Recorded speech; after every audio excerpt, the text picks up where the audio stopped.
so thankful to see so many people here to honor my dad.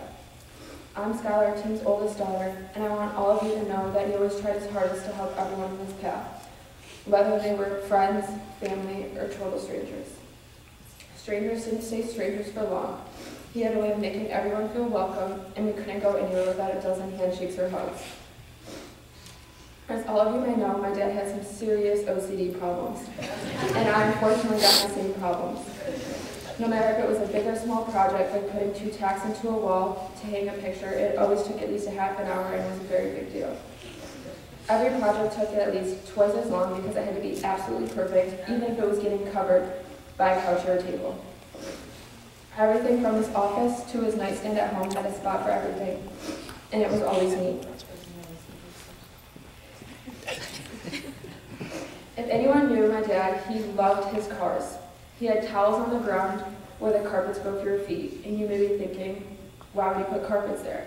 And I always thought the same until I realized I'd be doing the same thing when I got a car. The towels were to keep the dirt and salt off the carpets when you got into your car from the summer or the winter. If you had to put your shoes on in the car, you could never put your foot up on the seat to tie it or even slip it on, because it would apparently make a mark on the seat.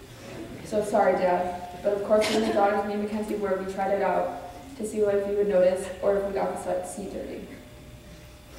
I'll miss those summer days outside, cleaning the cars and scrubbing the polish.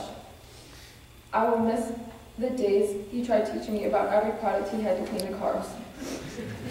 I will definitely miss his smile and laugh when he would tell us old stories from when he was my age.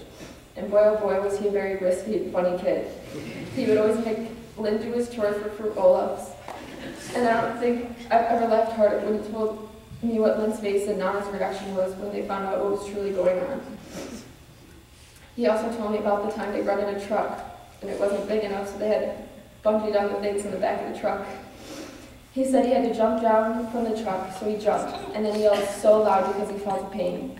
He said he didn't know where the pain was coming from at first, but he soon realized there was a bungee cord stuck up his nose. I always laughed so hard when he would reenact his yell from when he felt the pain. But my favorite of them all was the mob of Irondequoit. He wasn't very proud of this story, but he told it for the first time, knowing I wasn't listening. Him and his friends always had the funniest stories together, and I'll never forget them. But I always got those boyfriend talks with him. Whether it was a quick or long talk, I always loved them. He said my boyfriend had to be funny, but most likely, and most importantly, make me laugh. And he had to love me as much as my father loved me. He had quirks that some of them I caught on to.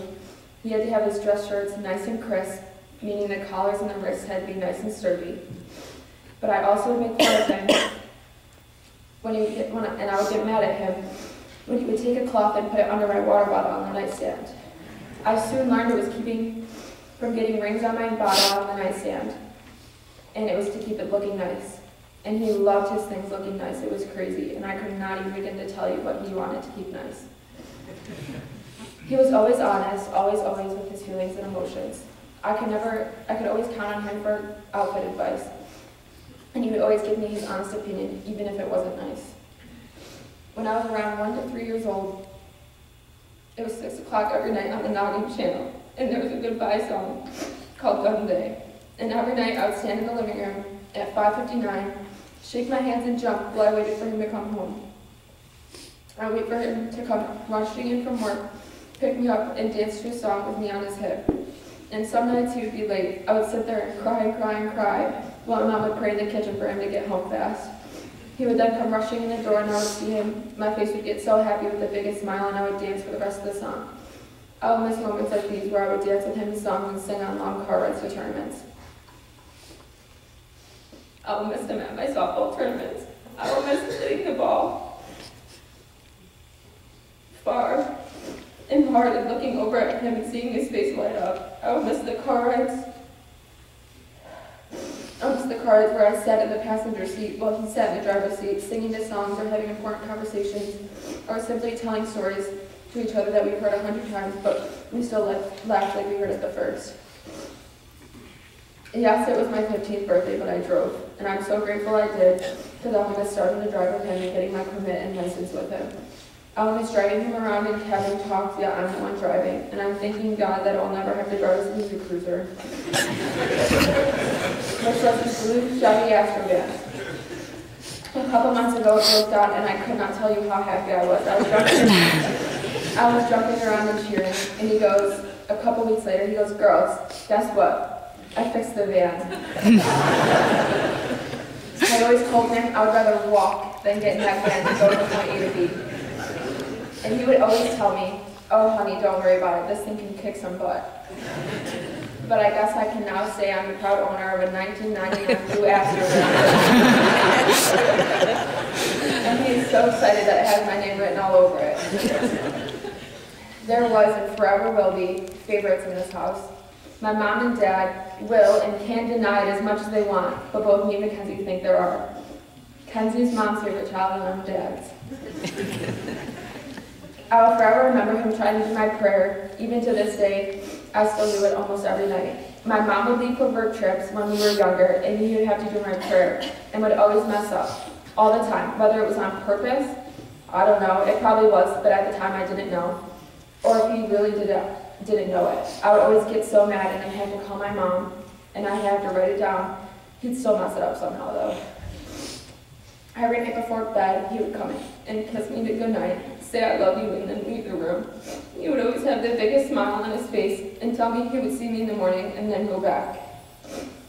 It would be beyond hard to adjust to a lifestyle without his kisses every night and his good morning beautifuls, and it would be hard to not have the come on Sky on the ball to motivate me anymore, or the I love you Denise in the car. I want you all to remember him as a loving, caring, passionate, funny person.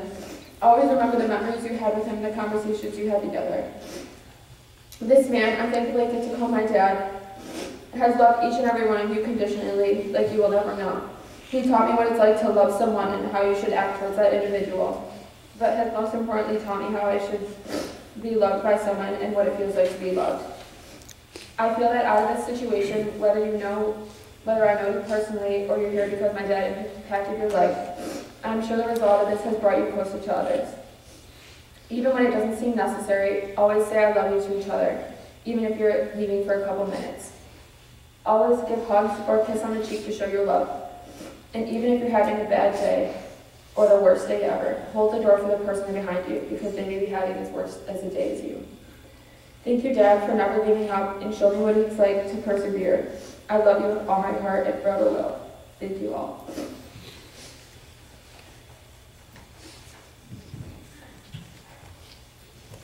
Good morning, everyone. Thank you all for coming. It means a lot to me and my family, and I know it means a lot to my dad. I'm Tim's younger daughter, Mackenzie, the better looking one. I know that he wants to touch everyone here in some way, or you have some relation to someone here, but I hope that after the celebration today, a part of him will stay in your heart forever, because we know he'll always be in mine. Before I start, I want you all to know that there aren't enough words to describe the amazing person and father he was. He's the most inspirational person I've ever met in my entire life. I'm so proud to call him Wesley my father forever.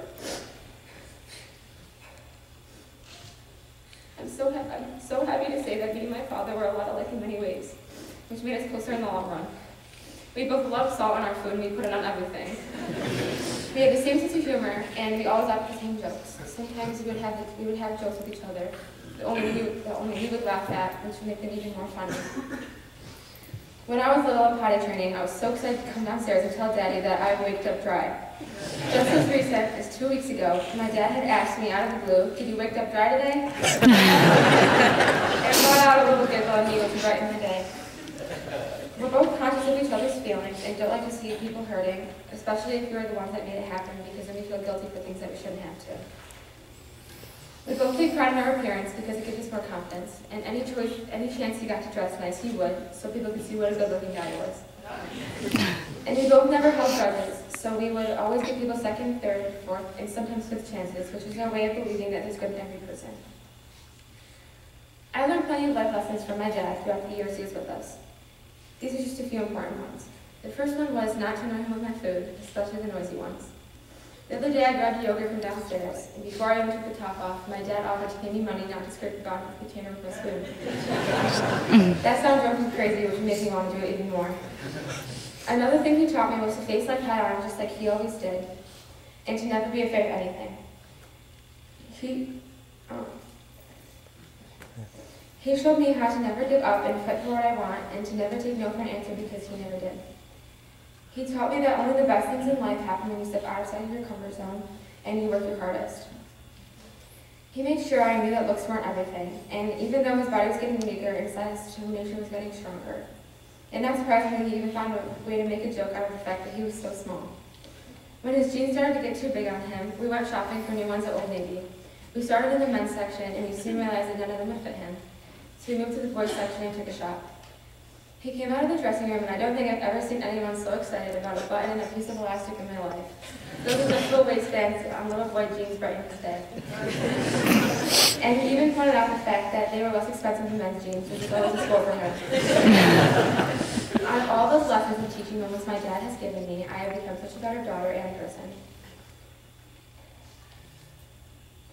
My father never ever gave up, and he never lost hope.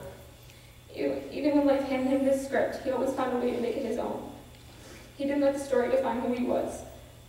My father always knew that there was more to every answer he was given, so he always looked for second opinions and more options.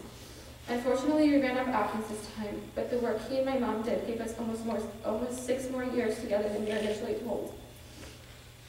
They traveled the world in search of the best treatments for my dad, and it allowed him to spend time with us and time with other people who needed the things that he had learned along his journey.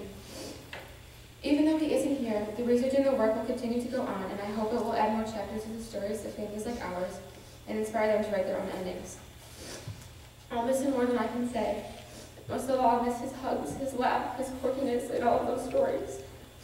Most of all, I'll miss the happiness he brought to this world every day. I hope your story includes lots of love, laughter, tears, and hope, and may we all learn to live our lives like my father, so that death is just the beginning.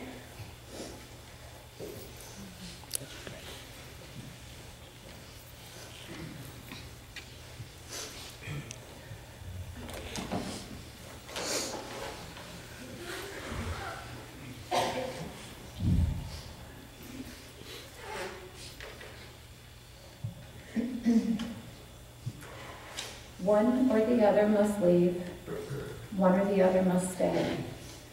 One or the other must grieve, that is forever the way. That is the vow that was sworn, faithful till death do us part. Braving what has to be borne, widening the ache in the heart. One howsoever adored, first must be summoned away. That is the will of the Lord, one or the other must stay.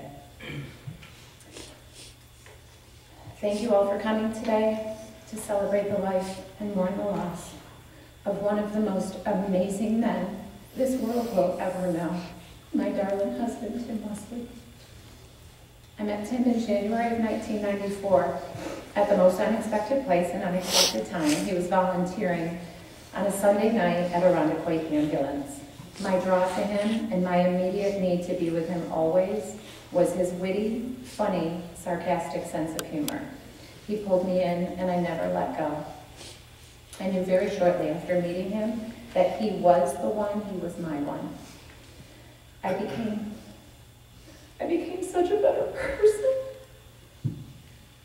Once Tim came in my life, I truly loved the me I became with him. And I'm really not sure how I'll ever get through my days without him.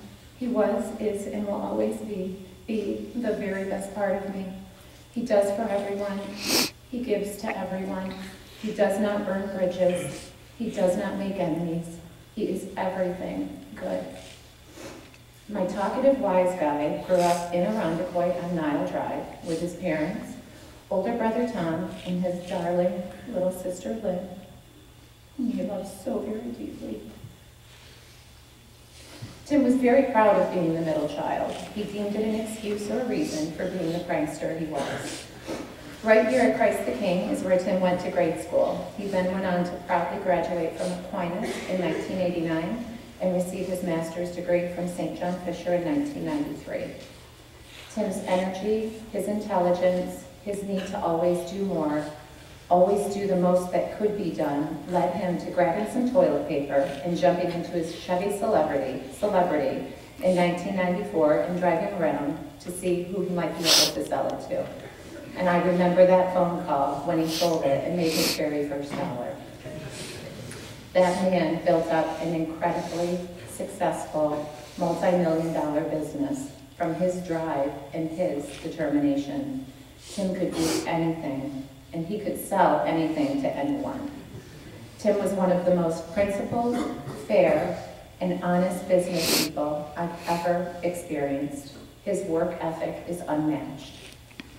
We were blessed to marry at this exact church 16 years ago this past August. It was truly an amazing day, filled with an incredible amount of love, respect, friendship, and truth. The following year, we christened Skylar here, and 2 years later, it was Mackenzie's turn. This church has been a big part of our lives. Therefore, it is so fitting that we are here today to mourn and say goodbye to Tim. Tim had such a strong interest in others and an interest in always learning, always asking questions, always seeking information and to know and learn. He was the most intelligent and knowledgeable person I will ever know. He lived with integrity and honesty, being front of mind always. He was the most loyal, forgiving, courageous, patient, and loving man.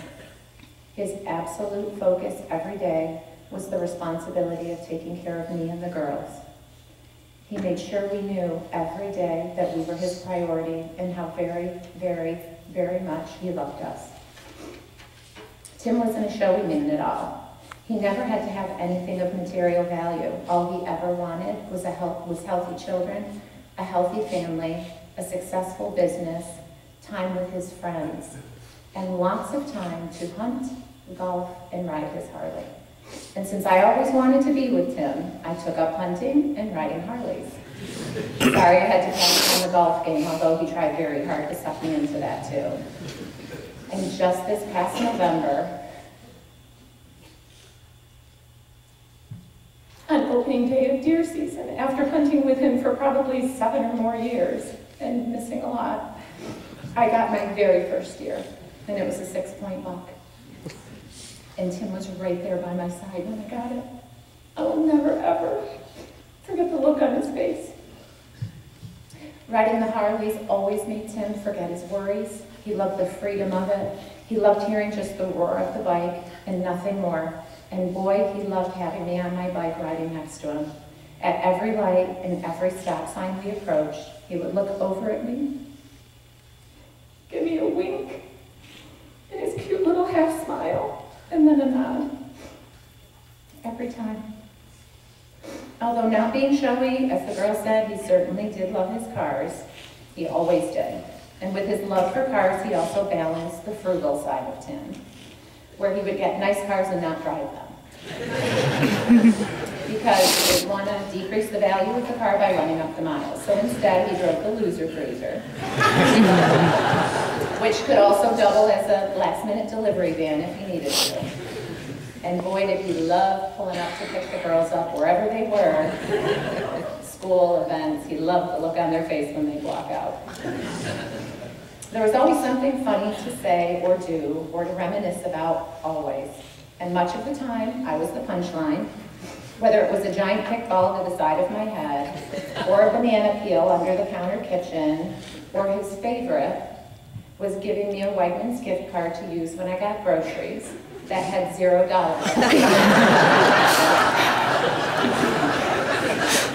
He loved that I was arguing with the cashier and had to call him from the line so he could bear the speech when he picked up the phone.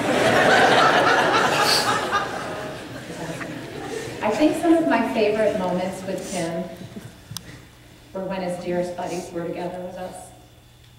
They would always tell stories, and all of them, I mean, every single one of them has this contagious little laugh. And the fact that they're crying from laughter before they would tell the story would make me laugh so hard I didn't even need to hear the story. Or they would just say someone's name from their childhood and laugh. That was a constant in our home. Laughter, it's always laughter. I remember maybe just 2 weeks ago, Tim was not feeling well. It was mid-afternoon and we were laying on the couch. I was laying next to him. We were quite still, and he suddenly, without saying anything, picks up his phone and he calls Dave. He's laughing so hard he cannot speak at all. He finally gets out his quick little story to Dave, and for many minutes the two of them didn't even talk to each other. There was just that giggle, that contagious laugh. They sat on the phone saying nothing, just laughing. He couldn't catch his breath. What I wouldn't give to hear his laugh again right now.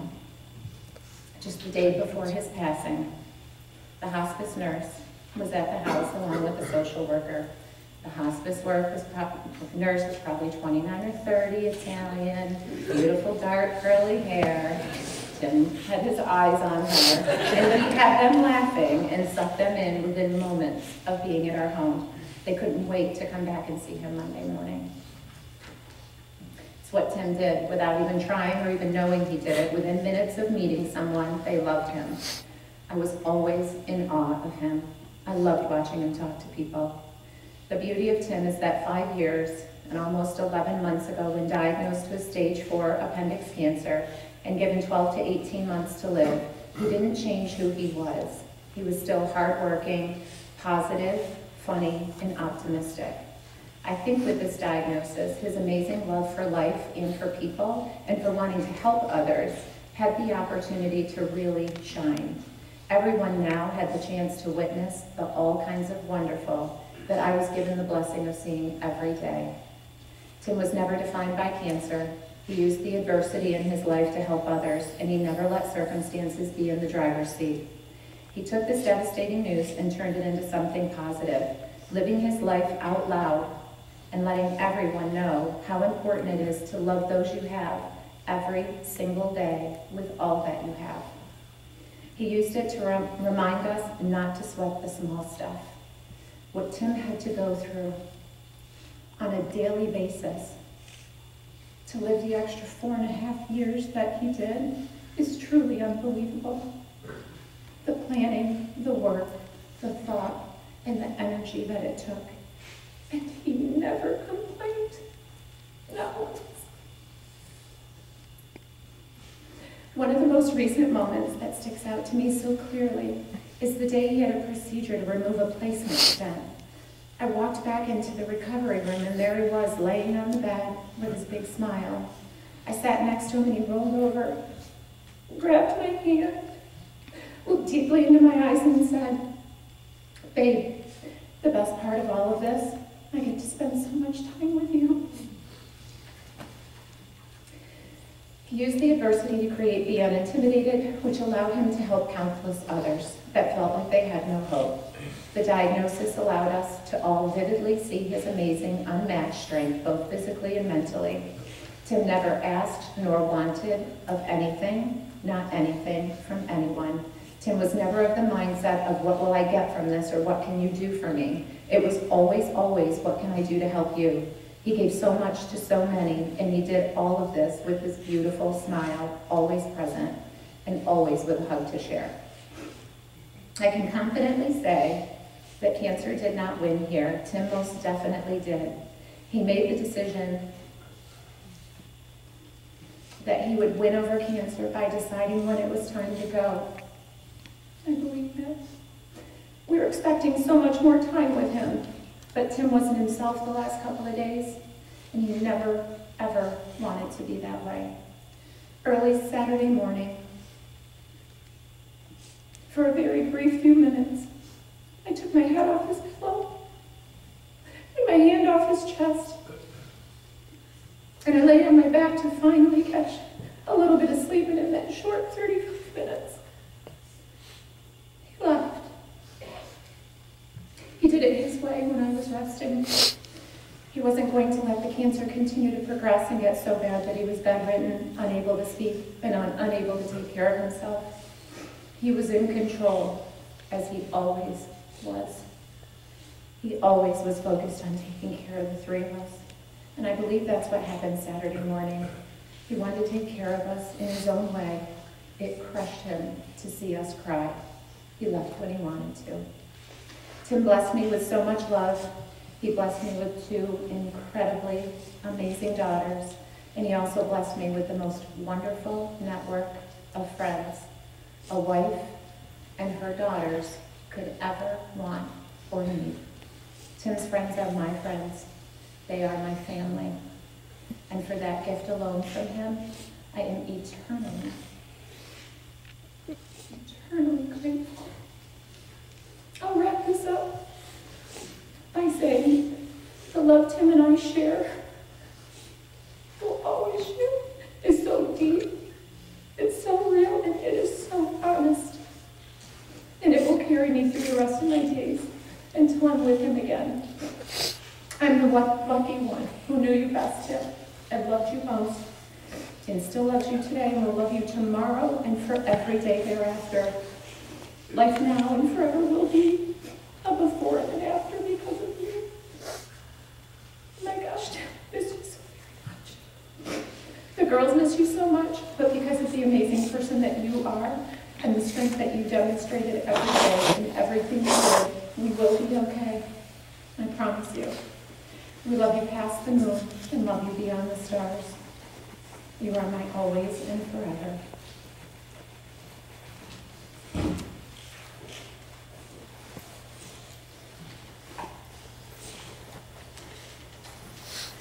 Thank you, Denise, Skylar, and Mackenzie. Unity, please rise.